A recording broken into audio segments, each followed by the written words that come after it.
여름방학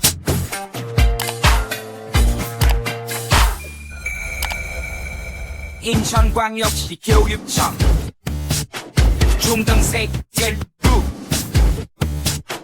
여름방학 우주 프로젝트 중등생 젤부 여러분 안녕하세요. 시스는 안정생과 함께하는 현대시 문제풀이 비법 6가지 강좌입니다. 1회차 현대시를 마스터하는 비법 6가지 강좌는 다 듣고 오셨나요? 아직 안 들으셨다고요?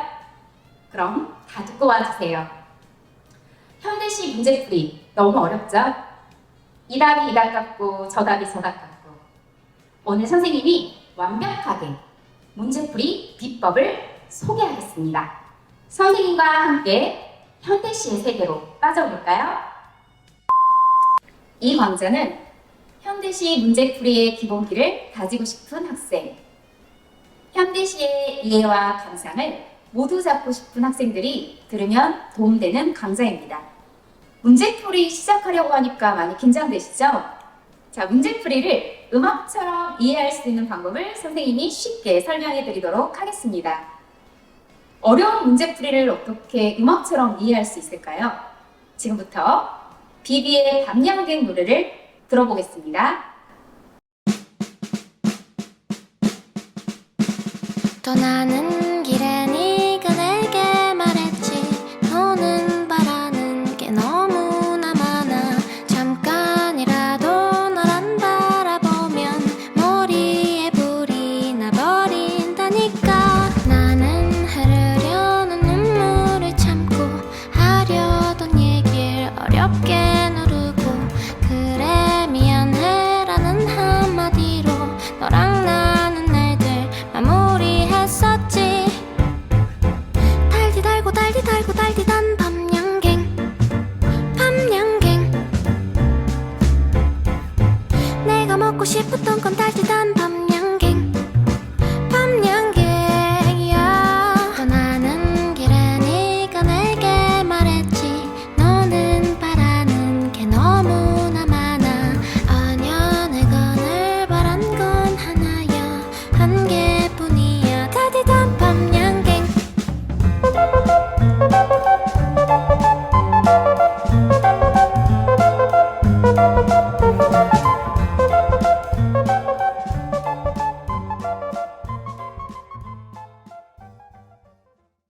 잘 들으셨나요?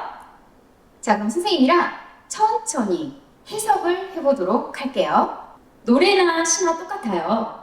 가장 먼저 제목을 봅니다. 제목이 뭐였죠? 밤양갱이었죠?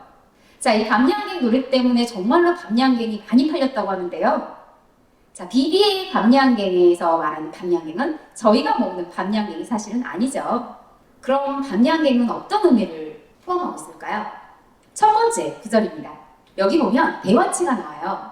시에선 이런 걸 대화치라고 하거든요. 떠나는 길에 네가 내게 말했지? 너는 바라는 게 너무나 많아.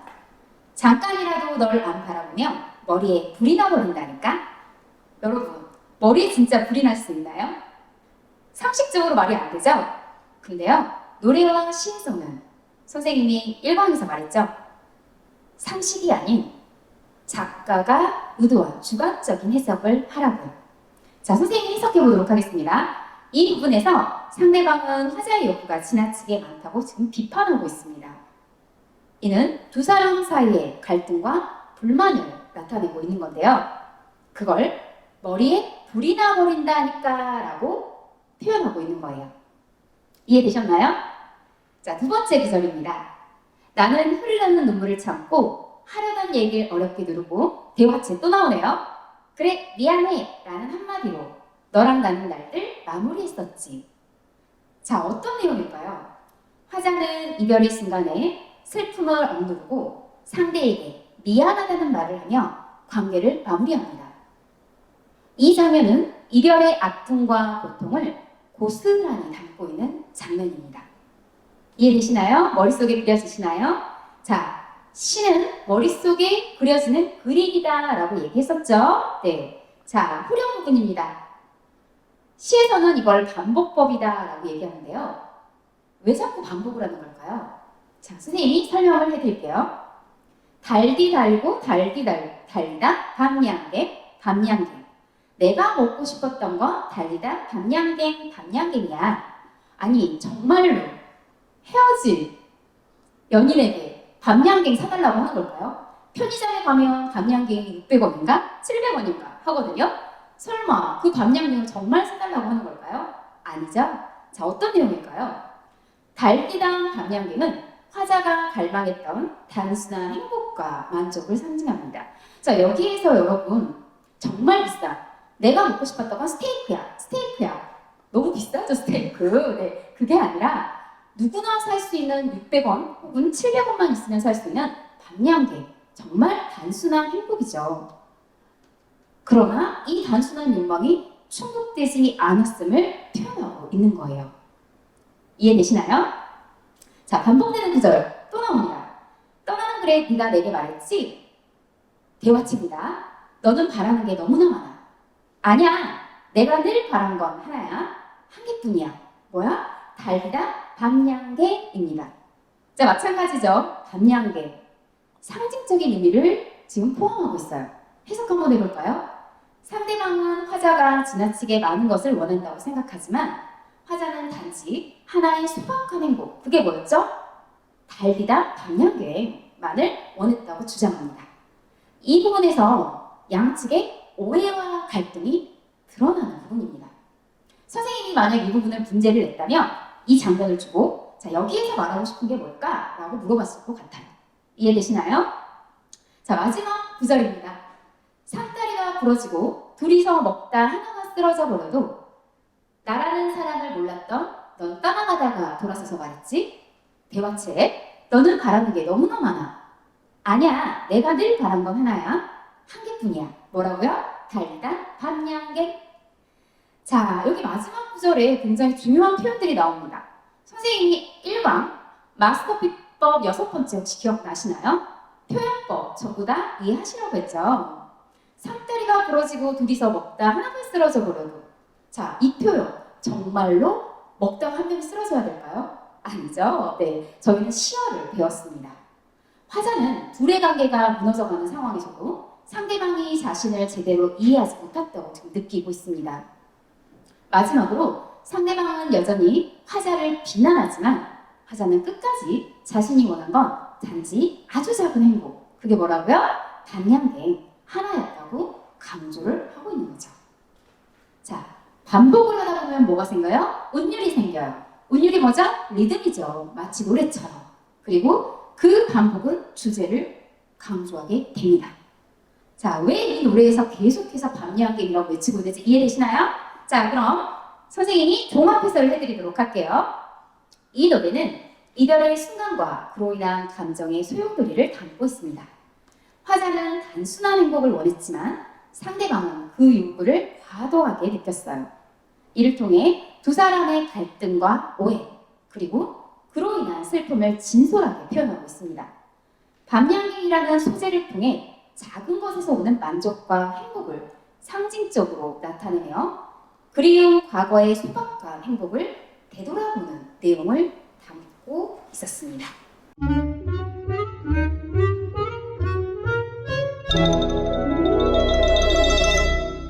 여러분, 밤양갱 노래 잘 이해되셨나요? 지금까지 흥얼거리며 따라 불렀던 노래가 이렇게 깊은 의미가 있었다고 생각하니 놀랍죠? 밤양갱 노래뿐만 아니라요, 여러분이 듣고 있는 그 노래 속에는 정말 많은 시가 담겨져 있습니다. 그래서 선생님은 가끔 제가 가르치는 학생들에게 말합니다. 시를 잘하고 싶니? 시를 잘 쓰고 싶니? 그럼 음악을 들어봐. 노래 가사를 시처럼 이해해봐 라고 얘기합니다. 노래처럼 있는 그대로 해석하는 습관. 그 습관이 바로 문제풀이의 오답을 피해가는 비법입니다. 자, 선생님이 곱하기는 이렇게 해놨는데요. 이 안에 어떤 숫자가 들어갈까요?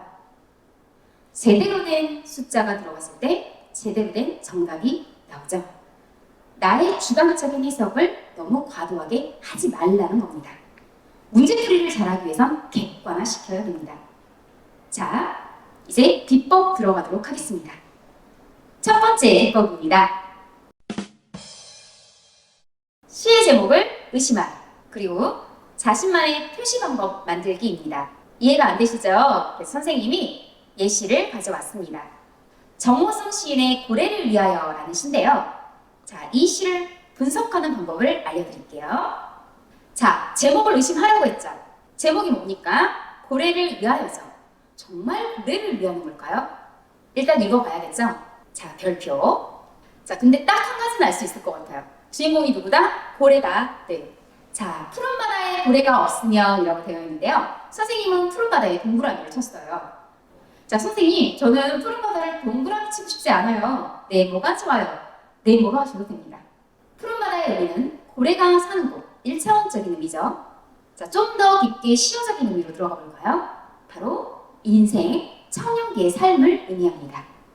고래가 없으면, 자, 고래에는 선생님이 삼각형을 쳤어요. 자, 그리고 고래에는 이렇게 써놨습니다. 푸른 바다에 사는 존재죠. 자, 이게 1차원적인 의미고요. 자, 시어로 해석을 해볼게요. 희망, 꿈을 추구하며 사는 존재로 해석이 되죠. 자, 그리고 마지막에 뭐뭐하면 뭐뭐 아니지 라고 해놨는데요. 여러분 밤양갱 기억나시나요? 자꾸 반복을 하죠. 마찬가지입니다. 이 시는 뭐뭐하면 뭐뭐 아니지라는 형식을 반복해서 바로 운율을 형성하고 있습니다. 자, 선생님이 일부러 빨간색으로 이렇게 표시를 해뒀는데요. 선생님처럼 여러분만의 표시 방법을 만들면 문제풀이가 훨씬 쉬워집니다. 한번 도전해보세요. 자, 문제풀이 비법 두 번째입니다.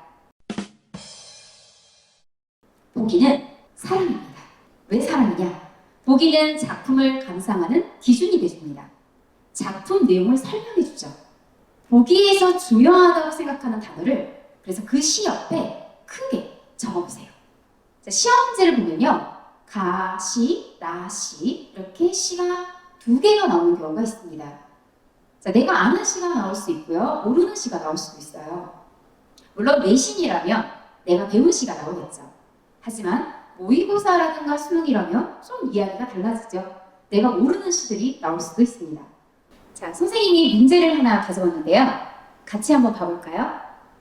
보기를 바탕으로 가와 나를 감상한 내용으로 적절하지 않은 걸 골라라. 자, 선생님이 보기는 사랑이다 라고 얘기했죠. 자, 그럼 보기를 한번 읽어보도록 하겠습니다. 사물을 바라보거나 삶을 되돌아보며 사색하는 경험을 통해 깨달음을 얻을 수 있다. 가의 화자는 도시 공간에서 마주한 초록에 사로잡혀 초록을 들여다보며 그것이 지닌 생명력을 깨닫고 이에 대한 감탄과 놀라움을 드러낸다. 아, 내가 가의 시를 몰라도 가는 이런 내용이구나. 자, 그럼 중요한 키워드가 뭘까요? 감탄과 놀라움이죠. 자, 이 단어를 가시 옆에 적는 겁니다. 자, 나 한번 읽어볼까요? 나의 화자는 자신의 갯발을 바라보며 현재의 처지를 한탄하는 데 그치지 않고 지난 삶을 되돌아보며 깨달은 바를 젊은이에게 전달하고 있다. 자, 성찰이죠. 깨달은 바. 네, 그러면 크게 나시 옆에 성찰이라고 씁니다. 자, 이렇게 보기를 이용해서 가와 나의 시를 해석해 봤습니다. 어떠시나요? 보기에는 여러분 많은 힌트가 들어가 있습니다. 그래서 문제풀이를 하실 때 보기가 나오면 사랑이구나 라고 생각하고 꼼꼼하게 읽어봐 주시기 바랍니다. 자, 문제풀이 비법 세 번째입니다. 주어와 서술어에 주목하라. 아니, 소설도 아닌데 시를 주어와 서술어로 나눈다니요. 네, 선생님은 나눠서 가르칩니다. 한번 볼까요? 자, 주어는 시적 화자, 핵심 시어를 파악하는 겁니다. 그리고 서술어는 어조, 시제, 시적 화자의 태도, 시적 화자의 정서 등을 파악하게 도와줍니다. 자, 문제풀이 비법 네 번째입니다. 반복되는 시어, 구절, 표현을 찾으세요. 두 번째, 독특한 표현이나 특징을 찾아보세요. 예를 들면 밤양길처럼 대화체가 있는지, 혹은 낯선 표현이 있는지, 낯선 시어 등이 있는지, 그리고 오감을 활용해보세요. 자, 이 오감은 선생님이 조금 있다가 설명을 해드리도록 하겠습니다. 자, 문제풀이 비법 5번째. 현대식 문제풀이를 할 때는 더하기 빼기 하지 말자. 자, 무슨 말이냐? 주관을 배제하고 객관적으로 풀어내셔야 합니다. 내 생각과 느낌이 들어가면 그대로 해석을 하기 때문에 문제풀이를 하실 때만큼은 객관적으로 바라보는 시선을 기르셔야 합니다. 자, 마지막 문제풀이 비법 6번째. 선생님이 OW1H라고 했는데요. 어려운 게 아니라요. 자, 볼게요. 이 OW1H를 앞으로 적용해 보세요. 시를 이야기처럼 해석해보는 연습입니다. 선생님이랑 한번 같이 해볼까요? 누가? 시적 화자를 물어보는 겁니다. 그래서 나, 우리, 혹은 남, 여, 어린아이, 중년의 남, 여, 노년의 남녀, 이렇게 누가? 시적 화자를 찾아보는 겁니다. 자, 이 시는 기영도 시인의 엄마 걱정이라는 시인데요. 선생님이랑 같이 읽어볼까요? 열무 30단을 이후 시장에 간 우리 엄마. 안 오시네. 해는 시든지 오래. 나는 찬밥처럼 방에 담겨. 아무리 천천히 숙제를 해도 엄마 안 오시네. 배추님 같은 발소리 타박타박 안 들리네. 어둡고 무서워. 금감 창틈으로 고요히 빗소리. 빈 방에 혼자 엎드려 훌쩍거리던 아주 먼 옛날. 지금도 내 눈시울을 뜨겁게 하는 그 시절, 내 유년의 윗목. 자, 이 시의 시적 화자는 누구일까요? 선생님이 빨간색으로 지금 단어에 색을 넣어놨는데요. 엄마, 나는, 엄마. 그리고 그 시절, 내 유년의 윗목이라고 했어요. 자, 유년 시절을 회상하는 바로 나이죠.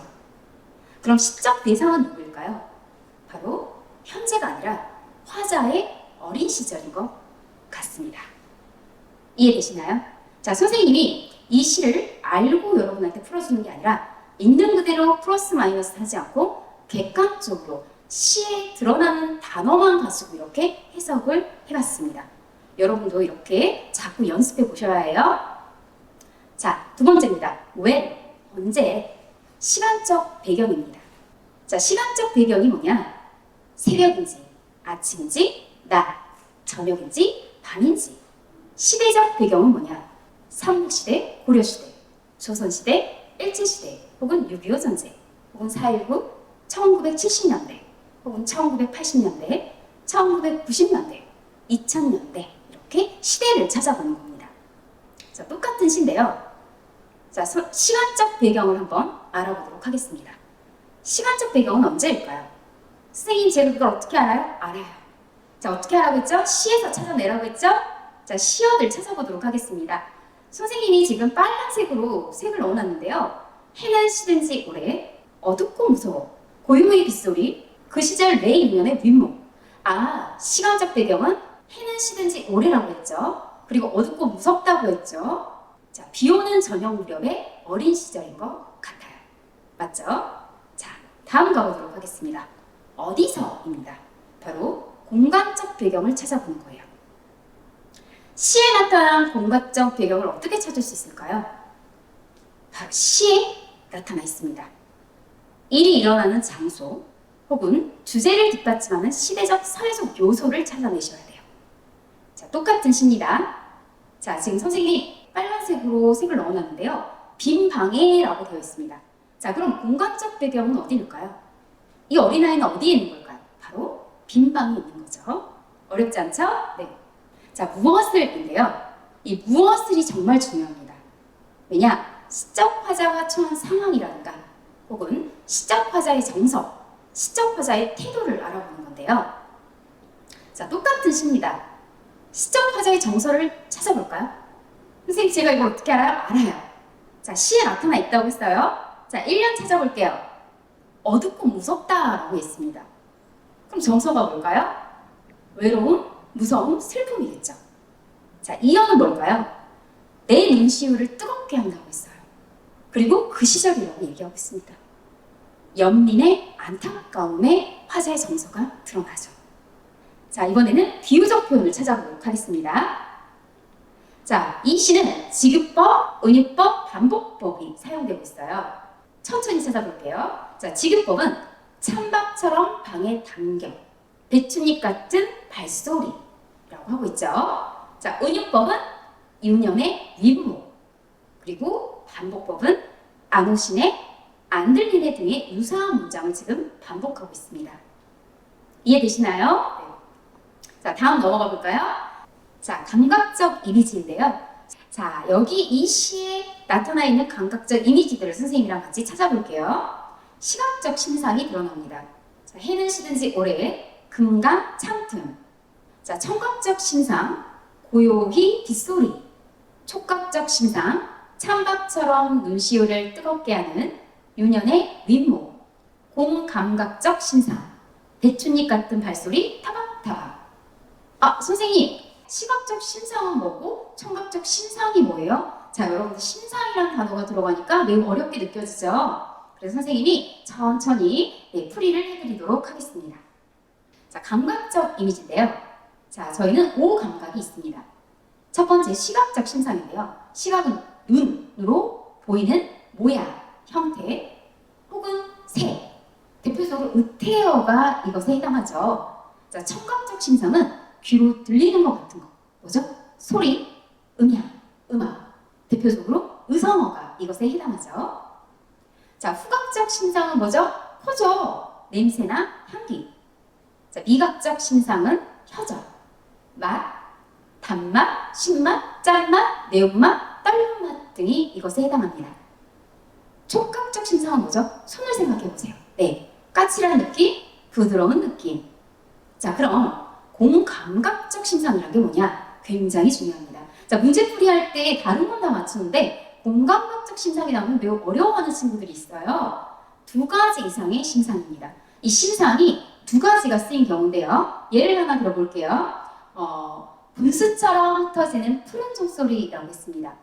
자, 청각적 신상의 시각화라고 해서 지금 청각 들어가 있죠? 시각 들어가 있죠? 이렇게 2가지의 신상이 사용되는 경우에 우리는 공감각적 신상이다 라고 이야기합니다. 이해되셨나요? 자, 시에서 5감각을 활용해 보는 능력 매우 중요합니다. 네. 자, 다음입니다. 왜입니다. 사실 저희가 이 시를 읽으면서 가장 중요한 것 중에 하나죠. 왜 이 시를 썼을까? 이 시에서 말하고 싶은 게 뭘까? 바로 가장 중요한 왜입니다.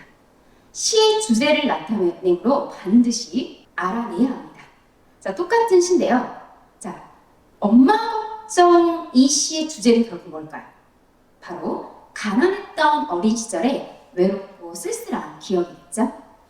자, 다음으로 선생님이 정말 사랑하는 시인 중에 한 분인 윤동주 시인의 시를 가져와 봤습니다. 서시입니다. 많이 들어보셨을 것 같긴 한데요. 처음 듣는 친구가 있다면 선생님이랑 같이 한번 읽어보도록 할게요. 죽는 날까지 하늘을 우러러 한점 부끄러움이 없기를. 잎새이는 바람에도 나는 괴로워했다. 별을 노래하는 마음으로 모든 죽어가는 것을 사랑해야지. 그리고 나한테 주어진 길을 걸어가야겠다. 오늘 밤에도 별이 바람에 스치운다. 어떠신가요? 이 시를 선생님이랑 함께 넓게 바라봐 볼까요? 이 시는 암담한 현실 속에서 양심적으로 살고자 하는 화자의 고뇌와 극복 의지를 그린 작품입니다. 시대 배경을 고려할 때 식민지 상황에 처한 지식인의 고뇌와 극복 의지를 그린 것으로 볼 수가 있습니다. 자, 깊게 한번 바라봐 볼게요. 그럼 화자의 정서와 태도는 어떨까요? 자, 이 시는 과거, 미래, 현재로 이루어져 있는데요.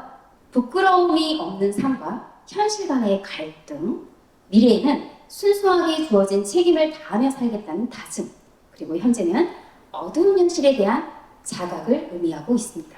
시어 19를 한번 살펴볼까요? 하늘, 바람, 별, 밤. 굉장히 중요한 시어들입니다. 하늘은 바로 삶의 지향점이고요. 바람은 화자의 심리적 갈등 요인이라고 볼 수가 있습니다. 별이 이상적인 삶이겠죠. 자, 밤은 뭘까요? 화자가 처한 어두운 현실, 즉 일제 강점기 시대를 얘기하는 거겠죠. 자, 선생님이랑 OX 확인 문제 같이 풀어보도록 할게요. 자, 문제 3개 나갑니다. 자, 준비하세요. 1번. 화자는 자신을 성찰하고 고백하는 태도를 보이고 있다. O일까요? X일까요? O.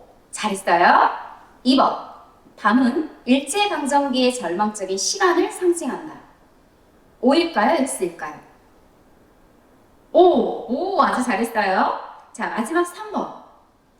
주어진 길에는 시대의 현실 속에서 화자 자신이 가야 할 길에 대한 뚜렷한 사명감이 드러난다. O일까요? X일까요? 오, 네, 너무 잘했어요. 네, 이렇게 여러분이 읽은 시를 확인 문제로 풀어봤습니다.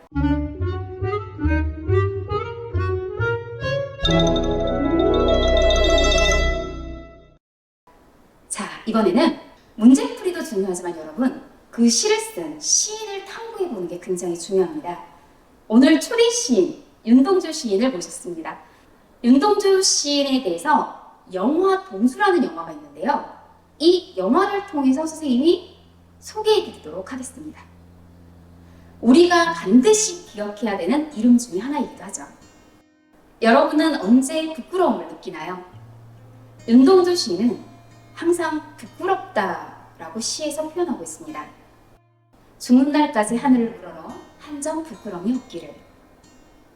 왜 항상 부끄럽다라고 얘기를 했을까요? 1917년 12월 30일 북간도 명동촌에서 태어난 윤동주 씨.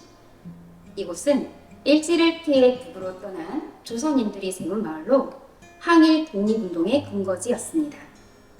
윤동주 시인의 마음의 고향은 항상 조선이었다고 합니다. 식민지 땅에서 태어나 실향민으로 떠들 수밖에 없던 운명은 고민과 번뇌의 대상이 되었습니다. 윤동주 시인의 시 중에 또 다른 고향의 일부인데요. 이 시를 읽어보면 굉장히 고향을 그리워하고 있음이 느껴지시죠? 우리말과 글이 금지됐던 시기.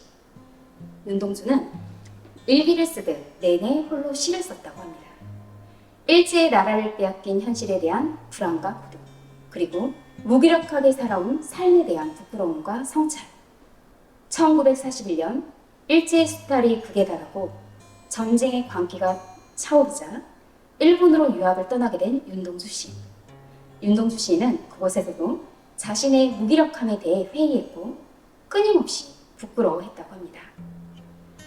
1943년 7월 14일 일본 교토에서 항일 운동을 했다는 혐의로 체포된 윤동주 시.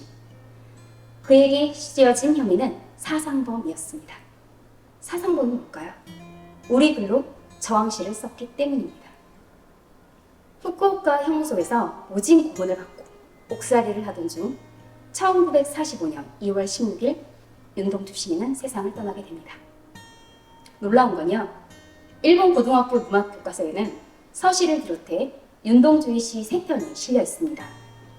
교과서 속 일본 시인 이바라기 노리코가 쓴 수필에 윤동주 시인의 생애와 시가 소개된 겁니다.